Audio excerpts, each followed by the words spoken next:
Ok, bem-vindos de volta. E iniciando a segunda parte do nosso último dia da SEMAP, teremos a palestra do professor César Nisch, do Instituto de Matemática da UFRJ. César Nisch possui graduação e mestrado pela Universidade da República no Uruguai e PhD em Mathematics na University of California em Santa Cruz. Suas áreas de interesse são análise de ADPs, sistemas dinâmicos hamiltonianos e geometria simplética. Na SEMAP, dará uma palestra sobre aplicações da teoria de concentração de medida.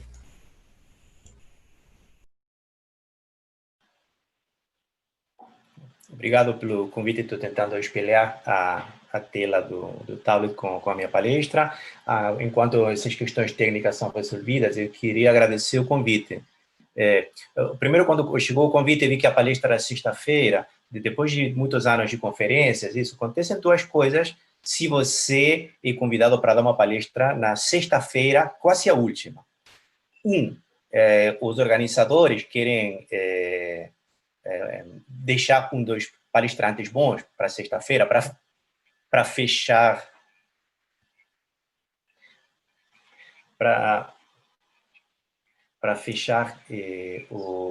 o evento com boa palestra, ou você sempre bota na sexta-feira, na última palestra, depois que todo mundo está cansado, alguém que você não dá muita bola.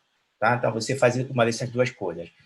Prefiro não saber qual das duas opções é, que tem a respeito de mim, mas agora, falando sério, queria fazer o seguinte, queria parabenizar vocês pelo seguinte: a organização da SEMAP tem sido muito boa.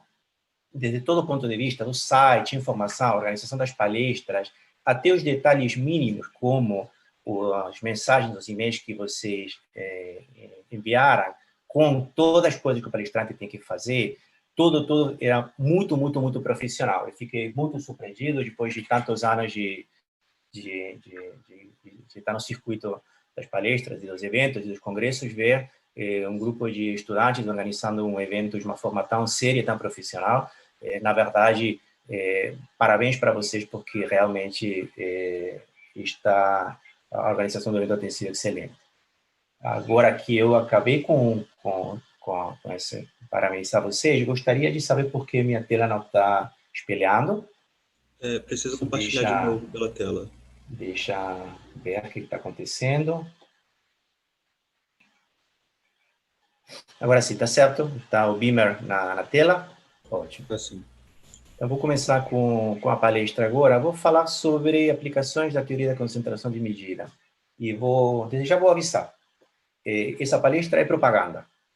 Estou fazendo propaganda para um curso de mestrado e doutorado que eu gostaria de editar no que seria o segundo semestre, que seria 2022, ou seja, o semestre que vai ser entre novembro de 2020 e março de 2021.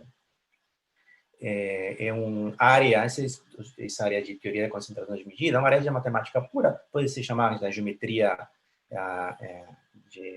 assintótica convexa, mas tem vínculos e relações com muitas áreas da probabilidade, da análise funcional e de outras aplicações. Então, eu gosto muito dessa área, apesar de que só agora estou começando a fazer pesquisa, só agora estou abrindo, entre aspas, uma linha de pesquisa nessa área, mas eu acho ela muito importante e muito interessante. Então, vou começar agora.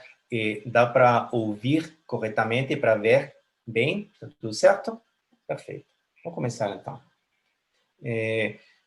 O que eu vou fazer, eu vou tentar dar uma introdução mais ou menos informal, sem tantos detalhes, e eu vou querer falar de uma forma o mais didática possível. Eu vou plantear dois problemas e eu vou tentar mostrar como é que a teoria da concentração da medida ajuda a resolver esse problema. Não vou resolver o problema, ou não vou resolver os problemas. Eu simplesmente vou indicar como a teoria da concentração da medida permite entender o problema de uma forma diferente e começar na sua solução. São problemas complexos, difíceis, cujas soluções têm várias partes, mas o que eu quero enfatizar é como é que esse fenômeno de concentração de medida ajuda a pensar esses problemas com cabeças diferentes. Ok? Então, vamos começar com o primeiro problema. Na verdade, no resumo que eu enviei, eu falei que a tentar resolver 3 problemas, mas, na verdade, depois eu vi que para a palestra ser mais ou menos clara e didática no possível, 2 era mais que suficiente. Senão ia ter que correr demais e não ia ser muito bom do ponto de vista didático, né? O primeiro problema aqui que a gente gostaria de entender um pouco é o seguinte: a gente tem um problema de qualquer tipo que tem uma solução binária, ou seja, a resposta a esse problema é sim ou não, ok? E a gente, por algum motivo, seja de forma intencional, ou seja, sem querer, cria um algoritmo que determina a solução correta desse problema com uma certa probabilidade que é um pouquinho mais que um meio. Ou seja, que eu estou chutando, qual é a resposta do problema? Sim ou não? Sim, com probabilidade, desculpa, estou dando a resposta correta com probabilidade um pouquinho mais de um meio. Por quê? Múltiplos motivos. Pode ser um problema extraordinariamente complexo, no qual tenha tanta complexidade computacional que seja mais fácil chutar uma solução, chutar de forma adequada, educada, porque eu já tenho certas pistas que me dizem que a solução correta do problema é tal, com essa probabilidade. Portanto, ou talvez por design, eu faço um algoritmo randomizado. Tem um algoritmo que também exige uma complexidade muito grande, é muito custoso do ponto de vista da hora de executar e de obter soluções, que eu prefiro sortear. Então, vou sortear e o algoritmo me dá a solução correta, né, com probabilidade P igual a 1 meio, mais delta. Bom, beleza. Então, o que eu vou fazer? Eu vou sortear N vezes, vou repetir o algoritmo N vezes, e depois o que eu vou fazer é o seguinte: eu tenho a seguinte intuição, todo mundo deveria ter a seguinte intuição probabilística. Se eu tenho um fenômeno que tem 2 opções, sim ou não, A e B, eu faço um sorteio e eu obtenho A. Faço um sorteio, obtenho B. Continuo sorteando muitas vezes e, ao longo prazo, a fração de vezes que eu obtenho A é a probabilidade de que A seja o resultado do meu experimento, o mesmo com B. Bom, então o que eu vou fazer?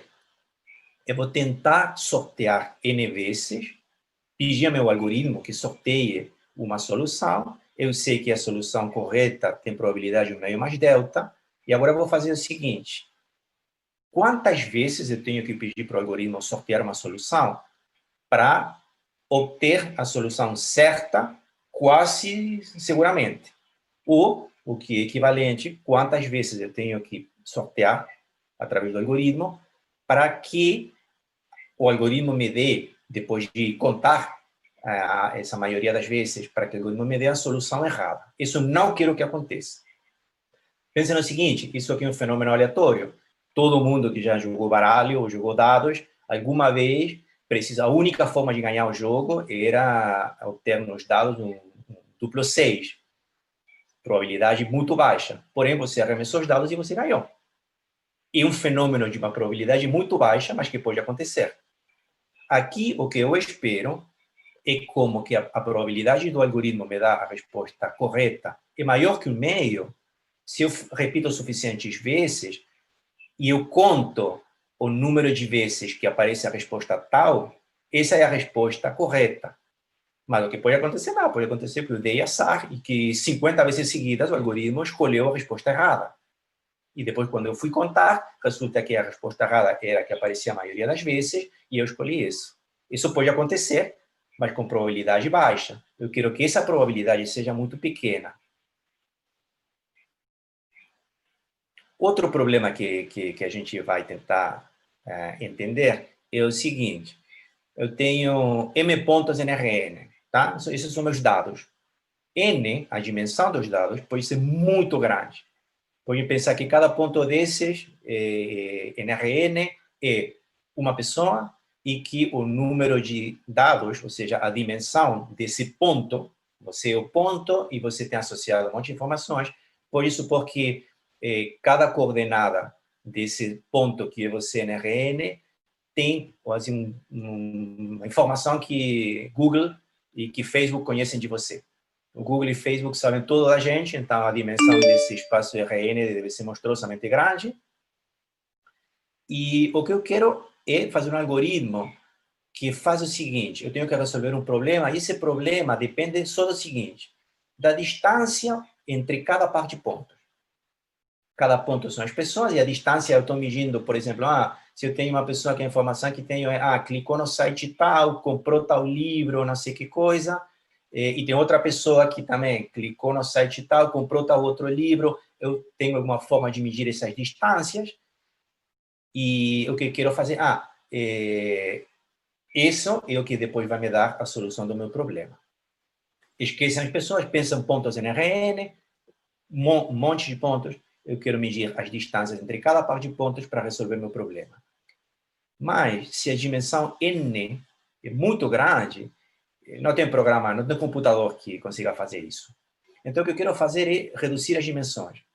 Eu quero fazer o seguinte, ainda eu quero resolver o meu problema que tem como input, como dado básico, a distância entre cada par de pontos. Será que tem alguma forma de eu cortar esse n, diminuir n muito, sem distorcer a distância entre pares de pontos, hein? E, bom, depois que eu faço isso, beleza, em vez de ter agora n igual a 10 elevado a 6, resolver o problema computacionalmente, agora n, por exemplo, vira 35. Ou seja, diminuir a dimensão de 10 elevado a 6 para 35. Então beleza, agora sim dá para correr meu algoritmo, fazer coisas aí, mas o que eu não quero é distorcer muito as distâncias originais ao respeito das que eu tenho quando eu, vamos dizer, projeto esses dados do espaço R 10 elevado a 6 ao espaço R 35. Ok?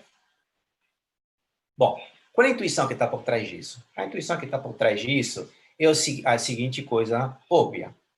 Um convexo, se a gente está em espaço Rn, e n é a dimensão bem grande, isso aqui é a cara de um convexo. Um convexo é isso aqui.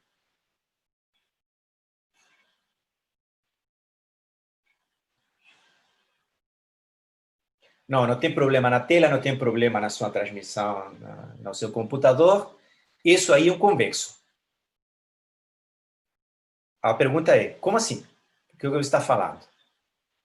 O que estou falando é que isso que está aqui é quando eu penso ao convexo do ponto de vista do volume, essa é a imagem correta. O que estou dizendo é que um convexo NRN com dimensão muito grande é esse negócio que está aí, tem um núcleo, que é esse coisinho vermelho aí no meio, e que tem tentáculos bem fininhos, deveriam ser mais fininhos, mas eu não consegui fazer ele ser mais fininho, espalhando para todo quanto lugar.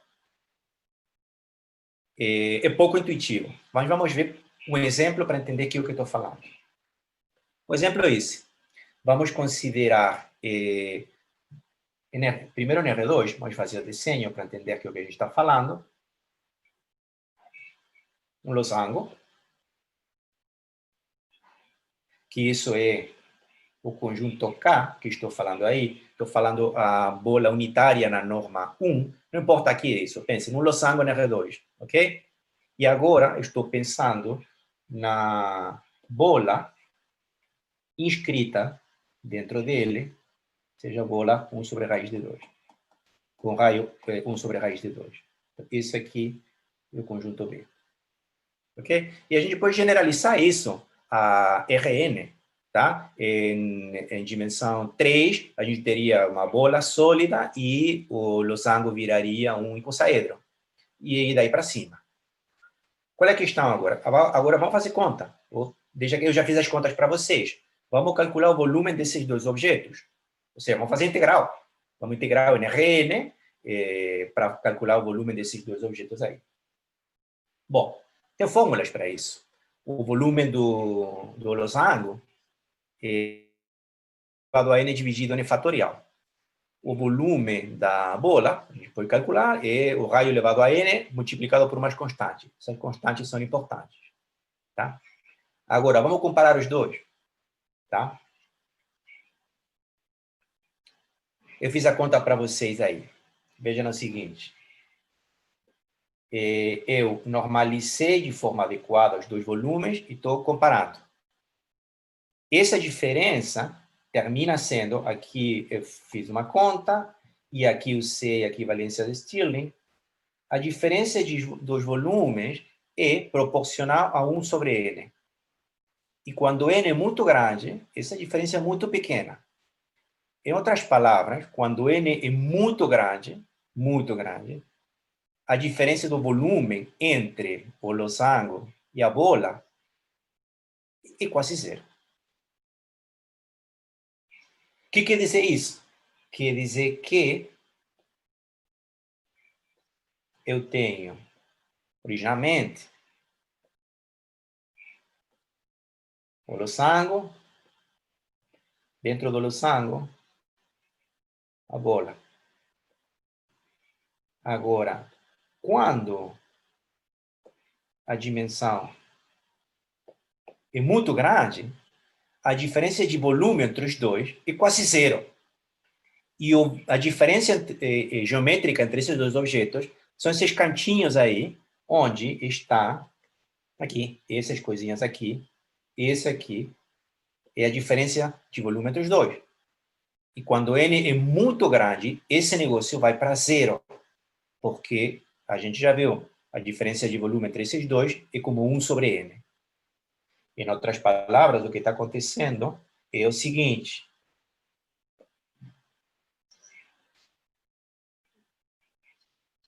O losango tem essa cara.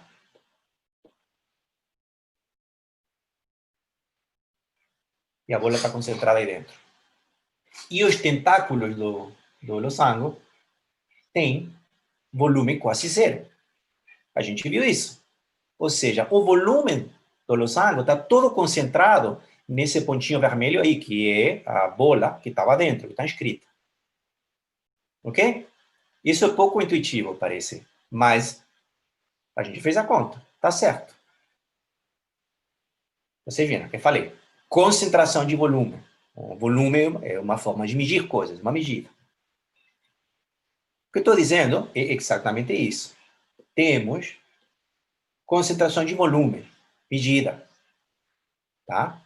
O que estou dizendo é que o volume do losango está muito concentrado nesse subconjunto redondo, que é a bola que estava dentro, e os tentáculos têm pouco volume. O volume vai para zero. Aliás, vai exponencialmente rápido para zero. Tá? Ou seja, vocês veem, a gente não fez nada super sofisticado do ponto de vista matemático. Eu fiz uma conta. E está dando que a intuição geométrica que a gente tem ao respeito do volume está meio fora do que a gente esperaria. Então, resume, em RN, o volume se concentra de uma forma meio esquisita, quando N é muito grande. Ok. Quais são as consequências disso? O que é o que acontece? Agora, o primeiro problema vamos tentar resolver e vamos fazer de uma forma um pouco informal e não aparece diretamente esse desenho do losango, do volume, mas o que eu quero que fique na cabeça de vocês a ideia de concentração de medida, que é o que é importante. Qual era o problema? Esse algoritmo que escolhe aleatoriamente uma solução, o meu problema binário, a probabilidade da solução ser correta é 1 meio mais delta, vou sortear, ou seja, vou correr N vezes esse algoritmo e vou escolher aquela resposta que aparece mais vezes. Eu tenho a intuição que a que deveria aparecer mais vezes é a solução correta, porém, pode acontecer que o algoritmo me dê, a maioria das vezes, a resposta errada. Eu quero que isso não aconteça. Portanto, o que eu quero fazer é que essa situação que o algoritmo me dá a maioria das vezes a resposta errada, isso seja um sucesso muito pouco, um evento muito pouco provável. E para isso eu quero escolher N, o número de vezes que eu tenho que executar o algoritmo, para que a probabilidade de que o algoritmo escolhe a maioria das vezes a resposta errada, seja muito pequena. Então, o que eu vou fazer? Bom, eu vou fazer que x seja uma variável aleatória e que seja 1 se o algoritmo me dá a resposta errada e 0 será. Ou seja, eu vou contar as vezes que o algoritmo erra, me dá a resposta errada ao meu problema. Ok? E vou sortear N vezes e vou fazer a soma. Ok? Se a maioria das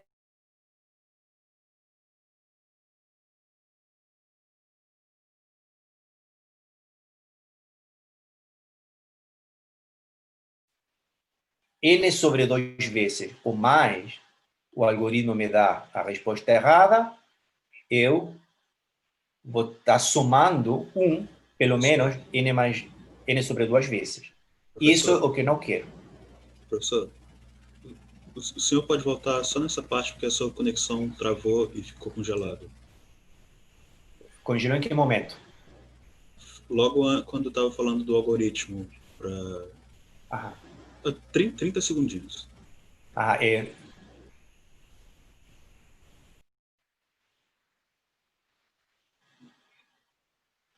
vou fazer a explicação de novo, então. O que estou dizendo é que o algoritmo vai eu estou pedindo, fazendo a seguinte escolha. X vale 1, uma variável aleatória, se o algoritmo erra, se o algoritmo escolhe a resposta errada no problema. E o que eu vou fazer é, vou sortear N vezes e vou somar. Portanto, esse sub N vai contar o número de vezes que o algoritmo errou. Ok? Se o algoritmo errou mais de N sobre 2 vezes, então eu vou escolher isso como resposta correta, mas está errado. Eu não quero isso. Portanto, o que eu quero é minimizar, o que eu quero fazer muito pequeno é a probabilidade de que esse sub N seja maior ou igual que N sobre 2. Ou seja, quero minimizar, quero fazer bem pequena a probabilidade de que o algoritmo me dê, a maioria das vezes, a resposta errada. Ou seja, o que eu quero é que essa probabilidade aqui, a probabilidade de que esse sub N seja maior ou igual que 2, seja menor que epsilon vai ser um número muito pequeno. Ok? Bom, o que a gente vai usar? Vamos usar coisas básicas de probabilidade. A desigualdade de Chebyshev, vou explicar agora o que é, mas o que eu quero enfatizar é o seguinte. Chebyshev é uma medida de concentração. O que quer dizer isso? Veja, a desigualdade, isso está me dizendo que eu estou medindo a probabilidade de que a variável aleatória se afaste do seu valor médio mais que t. Uma probabilidade é uma medida de incerteza. A probabilidade igual a 1 quer dizer que esse evento vai acontecer. Probabilidade igual a 0, isso não vai acontecer. Probabilidade igual a meio, é sortear com uma moeda. A probabilidade é uma medida de incerteza. Então, o que eu estou dizendo aqui, eu quero medir qual é o tamanho do conjunto a variável aleatória, eu sorteio e cai longe do seu valor médio. Quão longe? Mais que t. Essa probabilidade é como 1 sobre t quadrado. Ok? Então, isso aqui está me dizendo, bom, a concentração da variável aleatória ao redor do seu valor esperado decresce como 1 sobre t quadrado, para t grande. Ok? Bom, vamos usar Chebyshev. Insisto, é uma medida de concentração. A gente faz as contas, calcula o valor esperado, calcula a variância, que é esse sigma quadrado que a gente precisa, a gente faz a conta. Ok? Então, se a gente está pensando em, eu quero ter certeza que meu algoritmo me dá a resposta certa, com 99% de certeza, ou seja, epsilon é menor que 0,1, e a probabilidade de o meu algoritmo dar a resposta certa é 1/2 mais delta. Delta é 1/4, ou seja, 3/4. Tá? Eu faço a conta, uso Chebyshev, isso está me dizendo, bom, eu tenho que sortear 300 vezes. Se eu sorteio 300 vezes, ou mais, Chebyshev está me dizendo, a probabilidade de que o algoritmo dê a resposta correta é de 99%. Ok? Bom, beleza, soltei 300 vezes. Agora vem o ponto, insisto. Lembrem que isso aqui é Chebyshev é uma medida de concentração. Quão concentrada uma variável aleatória está ao redor do valor esperado? Concentração. Ok? A gente pode fazer melhor que isso. A gente pode usar essa desigualdade que está aqui, chamada desigualdade de Hefting. E vejam o seguinte, vejam que Chebyshev estava como 1 sobre t quadrado. Hefting é como exponencial de menos t quadrado. Exponencial é muito mais rápida que 1 sobre t quadrado. E vejam que aqui essa desigualdade está no contexto mais geral, porque tenho variáveis aleatórias que são independentes, não necessariamente são Bernoulli, como no caso anterior, elas são limitadas, um monte de coisa. Mas o que é importante é, isso aqui tem uma concentração exponencial. Ou seja, a distância entre os valores da variável aleatória e o seu valor esperado, maior ou igual que t, está concentrada de forma exponencial, gaussiana, de fato. A gente faz a conta, e que o que dá?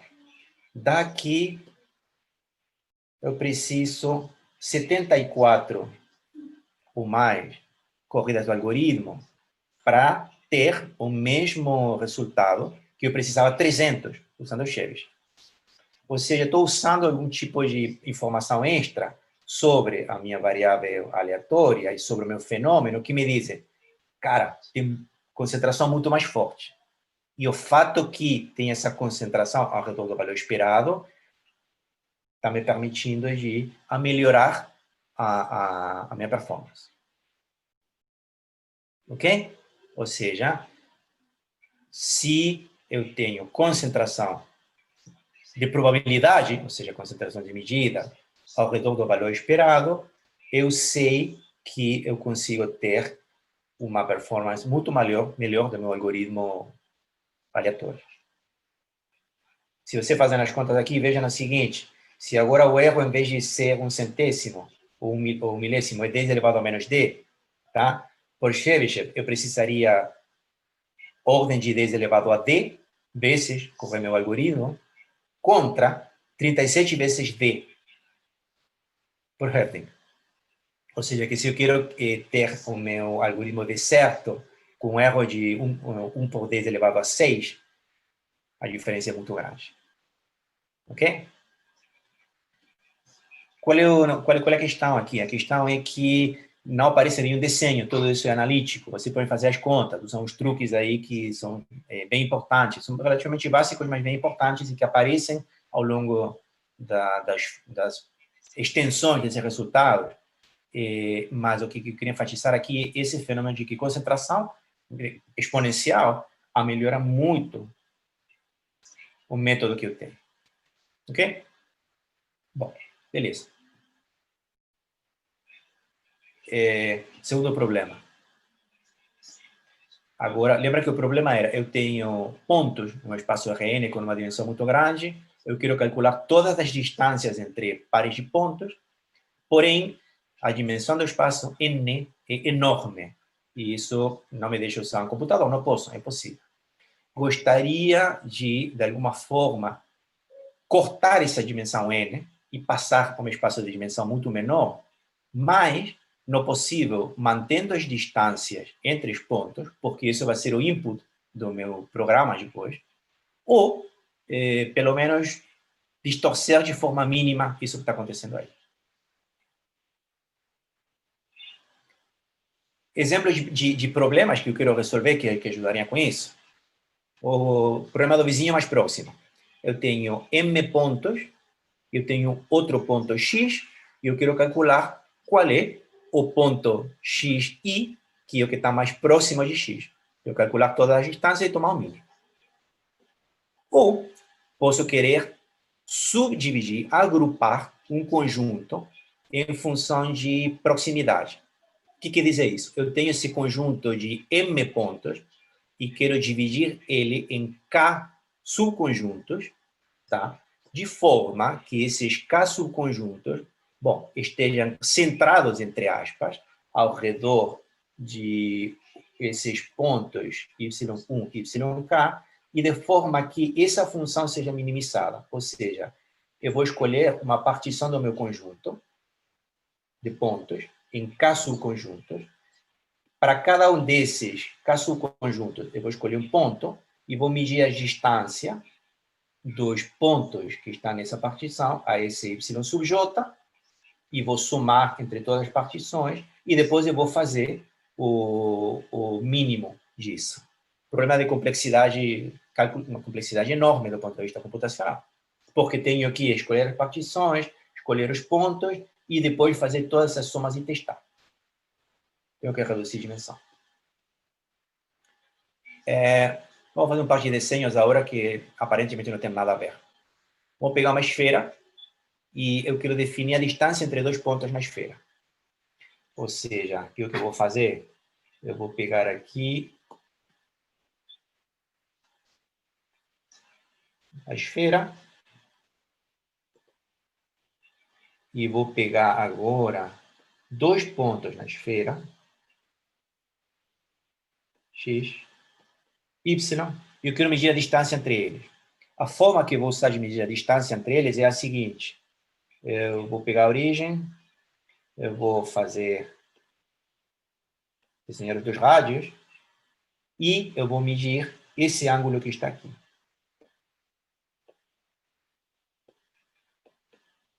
Esse é o ângulo convexo x, origem 0. X, origem ρ. E isso eu vou chamar de distância. Essa é a distância entre esses dois pontos, que correspondem a outra coisa, a que é o arco que está unindo esses dois pontos x e y. Ok? Bom. Também eu quero medir superfície na esfera. Ou seja, dado um conjunto sobre a esfera, eu quero ter uma medida de superfície dele. O que eu vou fazer? De novo, vou pegar a esfera.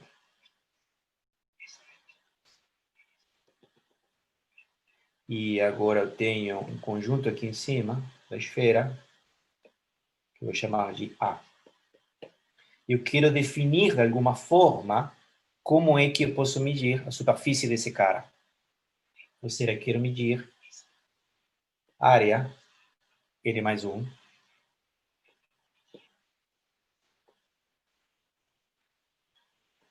sigma N mais 1, de A, igual a quê? E vou fazer o quê? Eu vou ir para a origem, e vou unir os 4 vértices desse conjunto. Ou seja, eu tenho o ângulo sólido, que é um cone com vértice na origem e cuja calota é o conjunto A. E vou chamar isso aqui de cone de A. E agora, o que vou fazer, na minha definição, eu vou medir o volume do cone de A e vou dividir pelo volume da bola. E essa fração é área sigma sub N mais 1 de A. Portanto, agora já sei como medir distâncias sobre a esfera e como medir áreas sobre a esfera também. Ok? Agora preciso mais uma coisa. Agora preciso, dado um conjunto A na esfera, eu vou definir esse meu conjunto A agora. Eu vou definir a epsilon vizinhança, que é fazer o quê? É pegar um colarinho de largo epsilon ao redor dele. Só que agora, claro, estou na esfera, então, pegar um colarinho de largo epsilon, largo é uma medida de comprimento. Ah, mas eu já tenho ρ, a distância. Rho está aqui. Então, agora faz sentido essa ideia de dizer que eu vou fazer um colarinho ao redor desse cara aqui. Simplesmente fazer isso aqui. Aqui o epsilon ficou meio grande, mas tudo bem. Esse é o A sub epsilon. É simplesmente engordar o conjunto A com um colarinho de tamanho epsilon. Em particular, deixa eu mostrar aqui uma coisa que eu acho que é o que eu quero fazer. O que eu estou pensando a fazer agora para a gente entender bem qual é o nosso objetivo. O que eu quero pegar agora é o hemisfério da esfera, ok? E eu vou agora fazer um colarinho de tamanho epsilon. Ou seja, isso aqui é o plano do Equador. Tá? E quero passar para baixo do Equador uma faixinha de largo epsilon. Eu quero fazer isso assim. Tá? Então, o hemisfério mais essa faixinha aí é o que seria meu H sub epsilon. Tá? E o que eu quero ver agora é o seguinte. Bom, eu sei calcular agora a superfície do hemisfério H e, na mão, eu deveria ser capaz de calcular a superfície de H sub epsilon, ou seja, do hemisfério engordado com essa faixinha. Quanto é que isso dá? O que dá? Bom, a gente faz a conta. E o seguinte teorema mostra o seguinte, que as coisas são bastante exóticas. A seguinte conta mostra o seguinte. Se vocês pegam qualquer conjunto que tem superfície, a metade da superfície da esfera, em particular poderia ser o Equador, desculpa, o hemisfério superior, e a gente faz aqui um A sub t, ou seja, a gente engorda com uma faixinha de largo t esse conjunto, a área desse novo conjunto que a gente obteve é pelo menos isso que está aqui. De novo. Tá? Eu tenho o hemisfério aqui, que tem área 1/2, que é a metade da área total da esfera, e aqui eu tenho essa faixinha que eu acabo de adicionar, isso me dá meu H sub epsilon, ok? Então, o que eu quero agora é ver qual é a superfície, a área desse negócio aí. E aí você já suspeita, porque tem uma exponencial aí, uma exponencial que depende de n. Quando n é muito grande, essa exponencial de menos t quadrado por n é muito pequena. A prova é fácil. A prova disso é fazer uma conta de cálculo 2, de saber integrar em Rn. Ok, tem que usar a desigualdade supermétrica de Levi-Schmidt, mas isso também a gente consegue fazer na mão. Só para entender um pouco mais do que está acontecendo, vamos ver como é que é. Eu quero fazer que esse A sub t, ou seja, esse hemisfério com um colarinho, tenha superfície 0,99, tá? Ou seja, eu quero fazer que esse termo que está aqui na desigualdade aqui, seja menor que 0,01. Ok? Vamos ver aqui lá. Fiz uma tabela aí. Vamos ver. Nessa tabela tem n, que é a dimensão. T é o largo do colarinho. Lembra que t, o largo do colarinho, pode ir de 0 até π sobre 2. Por quê? Porque agora vamos olhar assim de lado a esfera, né? Isso aqui é o plano do Equador. Aqui tem o eixo. Até aqui vai t. Então, o que eu quero é... Desculpa, t não está aí. Isso aqui é π sobre 2. T é esse que está aqui. Isso é t. Ok? Beleza. Então, agora, olha, veja o seguinte. Quando a dimensão é 10, se eu me desloco 60% do que eu posso, vamos dizer até aqui abaixo, mais ou menos, por aqui, eu pego 99% do volume. Se a dimensão é 1000, me deslocando 6%, ou seja, apenas um pouquinho aqui, eu peguei o 99% do volume.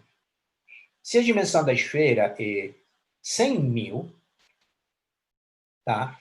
Eu me desloquei menos de 1%, meio por cento do total que eu posso me deslocar aqui, ou seja, t é 0,0091, e eu peguei o 99% do volume da esfera.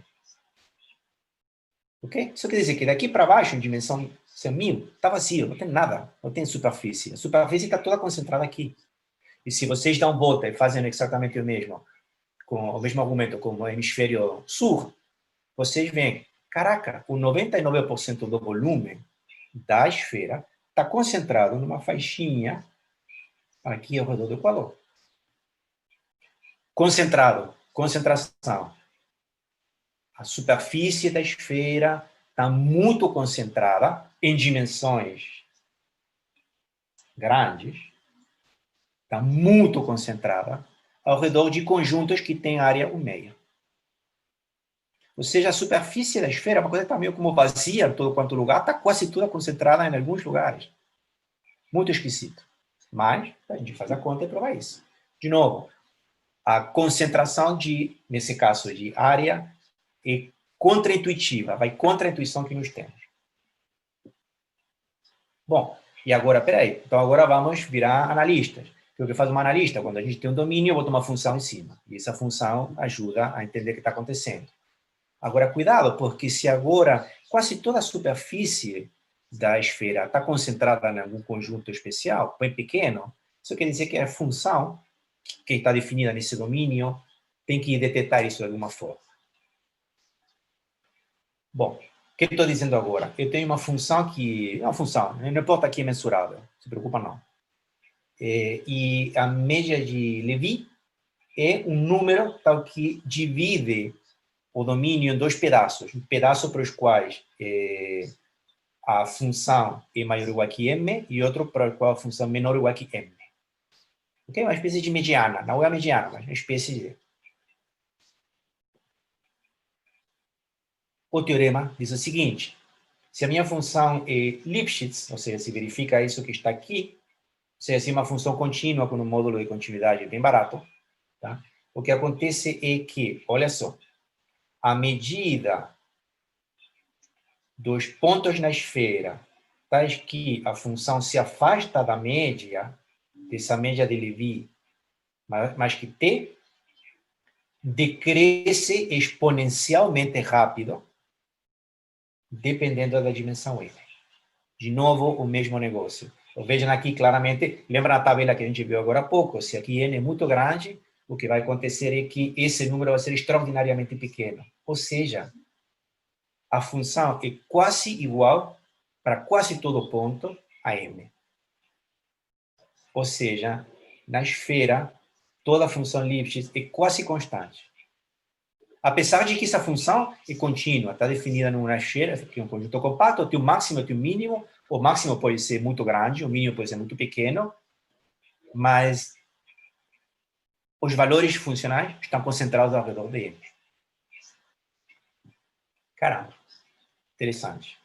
Agora, o que tem isso a ver com o nosso problema? Bom, agora vem o seguinte. A solução do meu problema vem através do seguinte. Em vez de... O que eu queria fazer? Eu queria pegar pontos que estão num espaço de dimensão muito grande e calcular a distância entre eles, para toda parte de ponto. Complicado, não dá. O que eu vou fazer, então? Eu vou tentar distorcer as distâncias o menos que eu puder. Isso quer dizer que eu vou tentar inventar uma função que se chama epsilon isometria, que diz o seguinte. Eu aplico Q, essa epsilon isometria, aos meus pontos, e, beleza, não dá igual que a distância de x mais y, menos y, que isso seria uma isometria.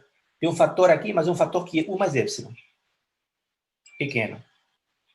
Por outro lado, se eu faço isso para aqui, com 1 menos epsilon, o que estou dizendo é que a distorção que Q introduz na distância entre os pontos x e y é bem pequena, porque está limitada por cima por 1 mais epsilon, que é 1 e pouco, e limitada por baixo por 1 menos epsilon, que é 0,9999. Ou seja, eu tenho distorção de distâncias, sim. As minhas distâncias não são exatamente as mesmas que antes, mas quase. Agora vem o enunciado da solução. Essa é a solução do meu problema das distâncias mútuas, que se chama o lema de Johnson-Lindström. Deixa eu dizer o seguinte, explicar aqui o que estou dizendo. O que estou dizendo aqui é que eu tenho esses m pontos no meu espaço Rn. N é aquela dimensão que pode ser muito grande. Agora, se V maior que essa questão aqui logarítmica em m, o número de pontos, o que eu faço é, eu posso construir aleatoriamente, e agora vou explicar o que quer dizer aleatoriamente, um subespaço de dimensão V, V é a dimensão aquela que eu queria, essa que está aqui, projetando sobre esse subespaço e normalizando por essa constante, esse mapa, essa função Q, é uma epsilon-isometria. Oh, mas espera aí, eu falei que esse subespaço no qual estou projetando, eu fiz uma escolha aleatória, ok?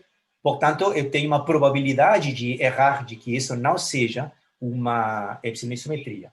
Pô, cara, essa probabilidade é muito baixa. Em outras palavras, isso quer dizer o quê? Isso quer dizer que, aleatoriamente, eu estou resolvendo o meu problema com uma probabilidade muito alta.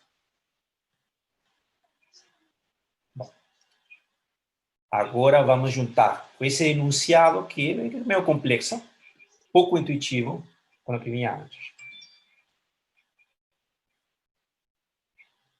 Primeiro comentário.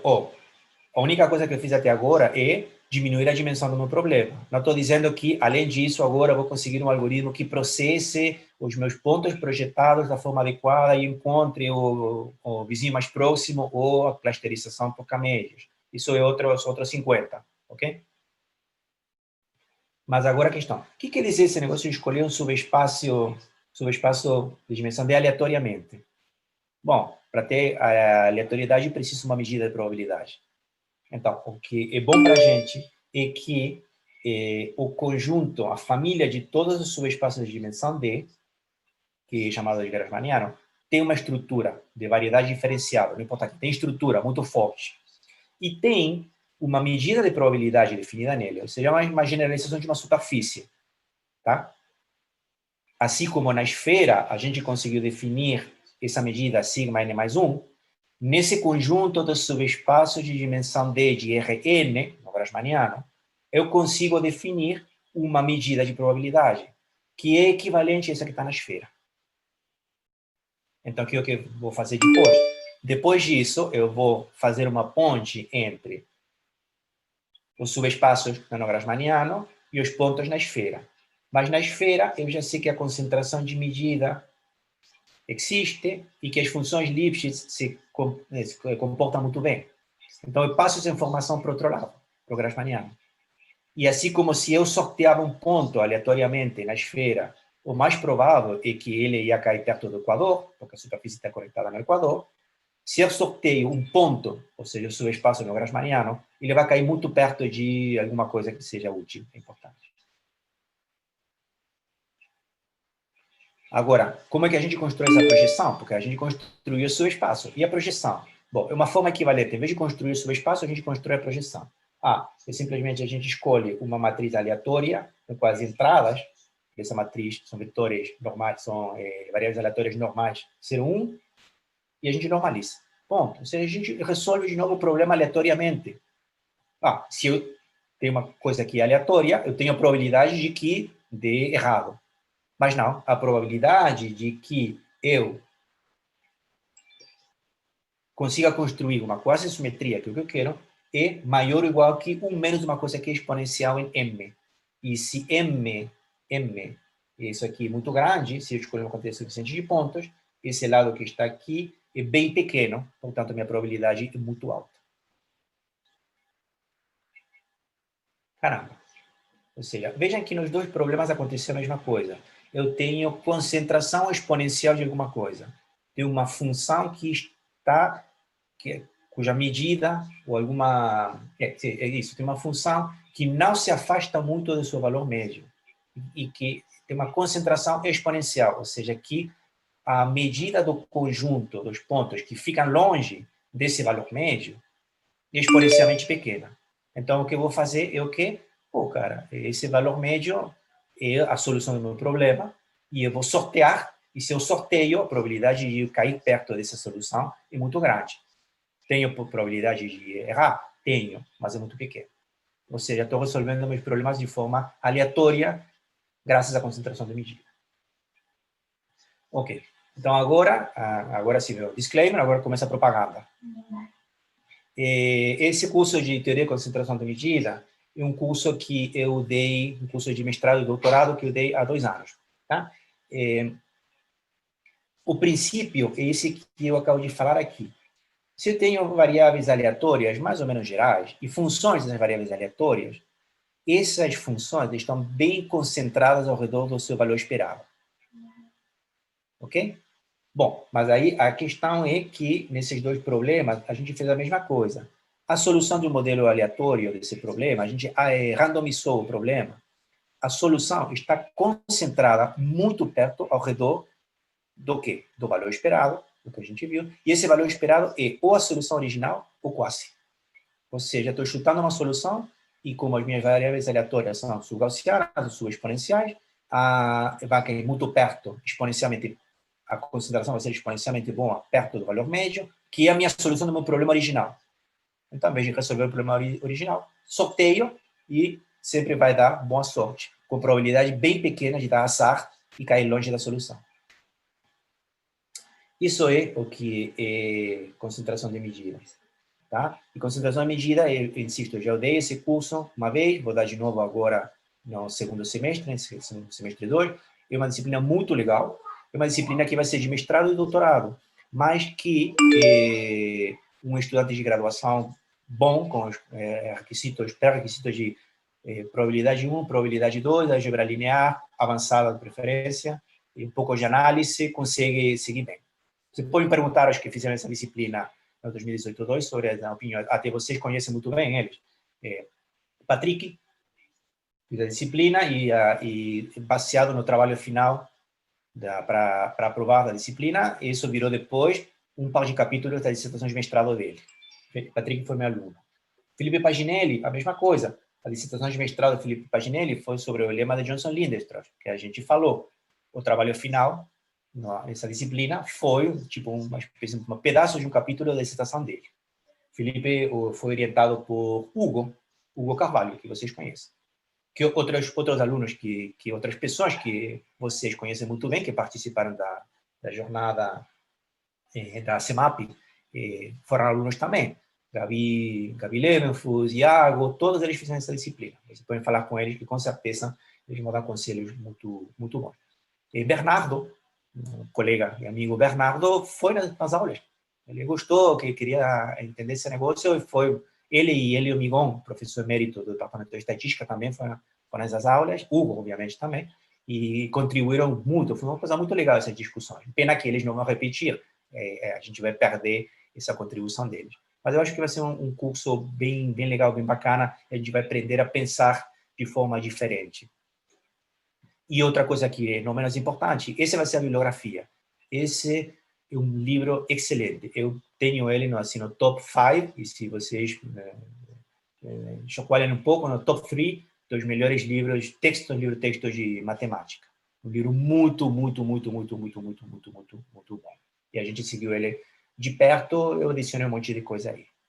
Então, espero que vocês tenham gostado da palestra, espero ter vendido o produto curso de concentração de medida bastante bem, e mais uma vez quero agradecer aos organizadores da CEMAP pelo convite para a palestra, por organizar um evento tão bom quanto à diversidade de palestrantes e tópicos tratados, e pela organização super, super, super profissional do evento. Agradeço muito. Obrigado.